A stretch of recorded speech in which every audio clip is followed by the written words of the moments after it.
என்ன நடக்க போகிறது?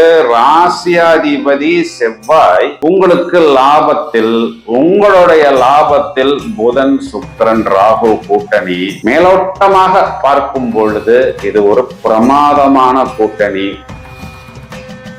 ஒரு பக்கத்துல நமக்கு நிறைய பிரச்சனைகள், தொந்தரவுகள், நிறைய செலவு, பணம் வரவில்லை, கொடுத்த வாக்கை காப்பாற்ற முடியவில்லை அப்படிங்கிற மாதிரி ஒரு டல்லா, ஒரு மூட் அவுட்டா, ஒரு டிப்ரெஷனில் எல்லாம் நாம் இருக்க வேண்டிய ஒரு தேவை அப்படிங்கிறது முதல்ல நமக்கு கிடையாது. பயணத்துல நிறைய புதிய தொடர்பு. இப்போ அந்த தொடர்பெல்லாம் என்ன பண்ணும் அப்படின்னா நம்மை தூண்டும். எந்த மாதிரி தூண்டும் அப்படின்னா ஒரு புதிய காதல், இல்லைன்னா ஒரு புதிய காமம், அப்படி இல்லைன்னா ஒரு இன்வெஸ்ட்மெண்ட், இந்த மாதிரி விஷயத்துக்கெல்லாம் நம்மை தூண்டும். அதனால் நமக்கு ஆதாயமா அப்படிங்கிறத நீங்கள் தான் இந்த இடத்தில் முடிவு பண்ணிக்கணும். ஏன்னா இன்னைக்குமே ஒருவனுக்கு ஒருத்தி அப்படிங்கிறது தான் நம்மளுடைய கலாச்சாரம்.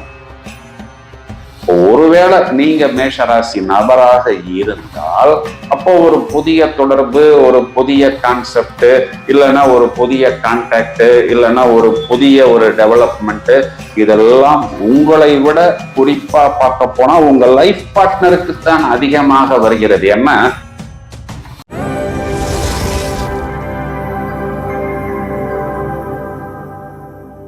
ஹலோ ஃப்ரெண்ட்ஸ், கோச்சாரத்தில் மீண்டும் ஒரு சுவாரஸ்யமான பதிவு.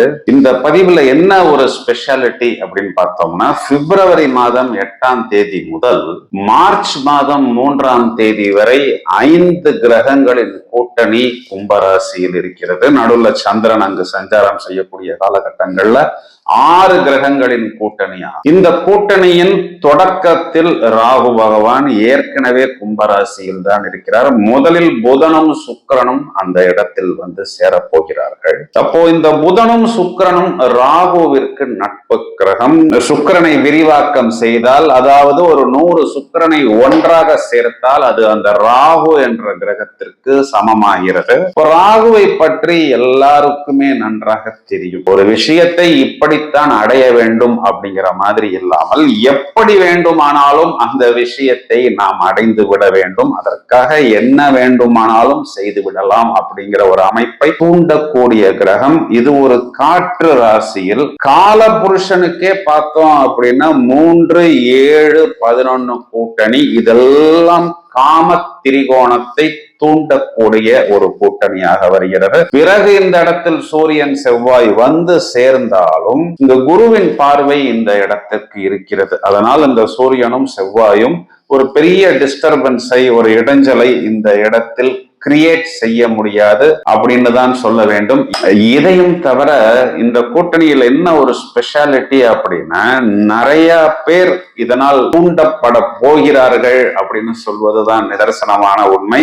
ஒரு ஆட்டக்காரனுக்கு எப்படி ஒரு மேடை கிடைக்கிறதோ, ஒரு கவிஞனுக்கு எப்படி ஒரு பேனா கிடைக்கிறதோ, அதை போல் ஒரு கிரகங்களை பற்றி பேசுவதற்கு இது ஒரு நல்ல தளம். இதை நம்ம ரொம்ப அப்படியே ஒரு மாதிரி சுவாரஸ்யமா, யதார்த்தமா இன்னைக்கு இருக்கக்கூடிய ட்ரெண்டில் எடுத்து செல்வோம். யார் யாரை தூண்ட போகிறார்கள், எங்கே நாம் கவனமாக இருக்க வேண்டும் அப்படிங்கிறதையும் இந்த பதிவில் விவரமாக காண்போம். முதலில் மேஷராசியை எடுத்துக்கொள்வோம். இப்ப என்ன நடக்க போகிறது? ராசியாதிபதி செவ்வாய் உங்களுக்கு லாபத்தில், உங்களுடைய லாபத்தில் புதன் சுக்கிரன் ராகு கூட்டணி மேலோட்டமாக பார்க்கும் பொழுது இது ஒரு பிரமாதமான கூட்டணி. ஏன் அப்படின்னா இது உங்களுக்கு லாபம்.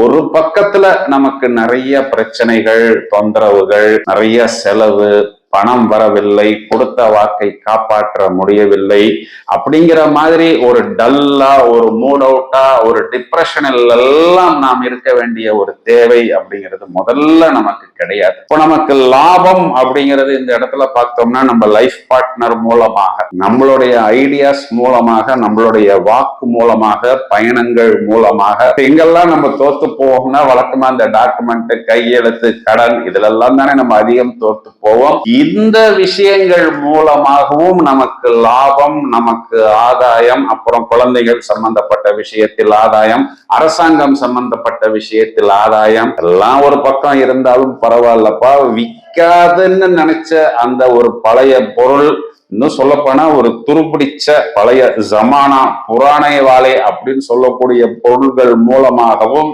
இல்ல அந்த ஐடியா கான்செப்ட் மூலமாகவும் நமக்கு இது ஒரு பிரமாதமான லாபம். இது நமக்கு ஒரு short and sweet golden period 11ஆம் இடம் அப்படிங்கிறது.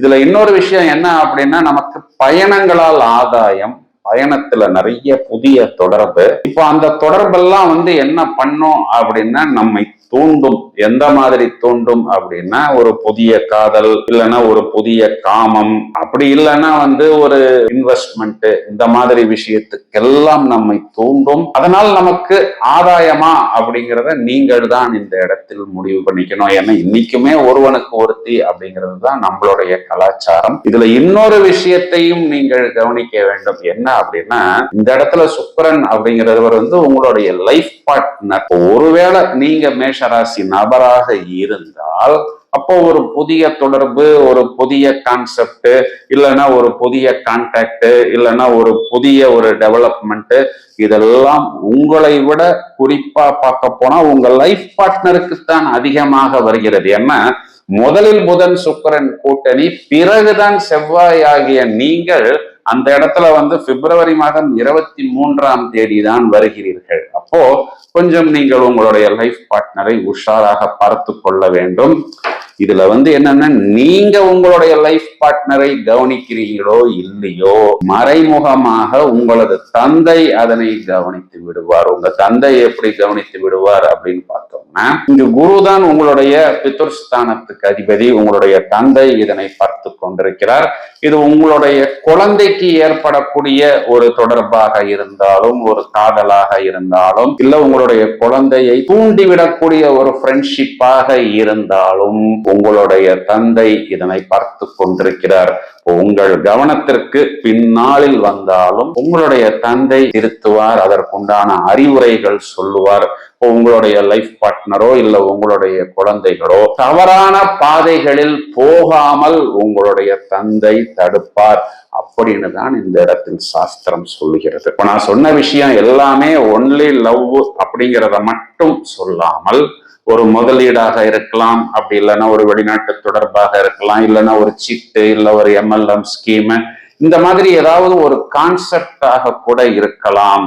சில விஷயங்கள் நீங்கள் கவனிக்காமல் போனாலும் உங்களுக்கு இது பிளஸ் அப்படிங்கிற மாதிரி ஒரு அமைப்பில் வருகிறது.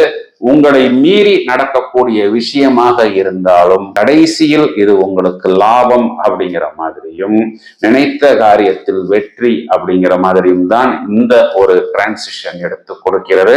சும்மாவே நான் நல்லா காட்டுன்னு காட்டுவேன். ஏன்னா நான் மேஷ ராசி அதிபதி செவ்வாய், என்னாலெல்லாம் எப்பொழுதுமே சுறுசுறுப்பாத்தான் இருக்க முடியும். ஒரு இடத்துல அமைதியா உட்காரவே முடியாது.